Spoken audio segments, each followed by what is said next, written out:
So we're going over the standing pancake stretch. So there's a couple things to consider here when you're doing this. First, let's talk about our stance. We're all measured a bit differently, so stance may change from person to person.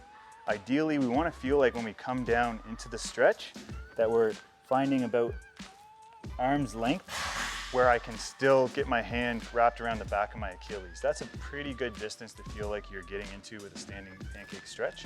So if Matt does that, and he kind of moves down to keep his hands in the back of the Achilles, he knows he's finding a better stretch for his body type, really focusing on lengthening the hamstrings, particularly inner hamstrings on this position. Now, a lot of thought process comes into play here with regards to what we're doing with the back. We can play around a little bit with spine flexion here to find the best end range stretch position and work on our compression strength. And when we get down there, if we understand the lumbopelvic rhythm of moving the pelvis into an anterior tilt, we can then find a better stretch. So as he comes down, he can then start thinking about moving into a more arched anterior tilted pelvis position to lengthen the hamstrings even more, rather than trying to keep that as he goes down. Okay, so that's the standing pancake stretch in and of itself. So you want to be able to hold that stretch position quite comfortably, but we also want to feel like we're getting a good reaching strategy through the spine here. And one way to do it with just the stretch itself is having a limiting target for your head.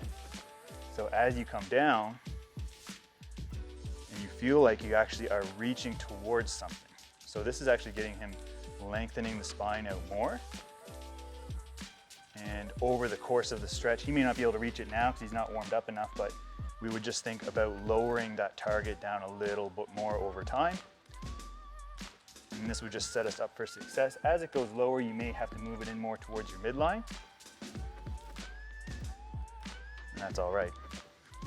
Once he's felt comfortable in the standing pancake stretch with the limiting target, finding good range, we can then think about advancing this position a bit more by pulling ourselves into the stretch. So you can see the setup here with the barbell set up low in a squat rack.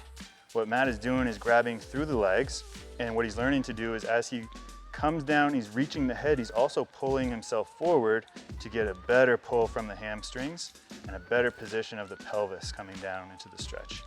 Big cues here, keep your contraction tight in the quads, keep the hip flexors engaged as if we're compressing the midsection and hip flexors in together.